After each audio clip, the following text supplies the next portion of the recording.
Congress is hereby called to order. Si Senador Tito Soto ang nagbukas ng sesyon kanina bilang Senate President. Pero maya-maya, tumayo si Senador Alan Peter Cayetano at inihayag na may sapat na boto para patalsikin si Soto. There are now at least 13 members of the Senate who wish to have a leadership change.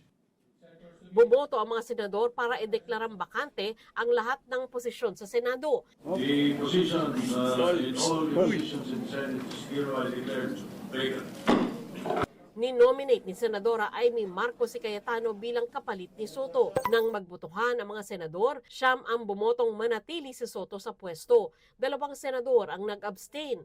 Pinakamarami ang 13 senador na bumoto papor kay Cayetano, kaya siya ang naupong bagong Senate President. Napiling Senate President pro tempore si Senadora Loren Legarda. Ang pagpapalit sa liderato ng Senado, nataon sa araw ng botohan sa Kamara kung i-impeach si Vice President Sara Duterte.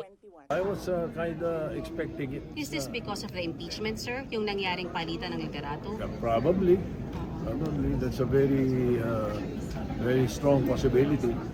Because if I were Senate President, once the House approves the articles of impeachment and sends it to us, I will constitute and convene the impeachment court tomorrow. Let it make it very clear, ang pagpalit ng leadership ay tungkol sa impeachment, hindi po. Inendorso na ng Kamara sa Senado ang Articles of Impeachment laban sa bise.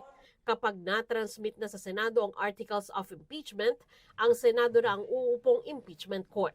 Malinaw naman po ang konstitusyon, sinabi ng Supreme Court na forthwith, pinapaliwanag nga ni Senator Soto, ang ibig sabihin magko-convene ka agad, hindi trial ka agad kasi may mga administrative na hakbang na gagawin. So we are under public scrutiny. Sandra Aguinaldo, GMA News.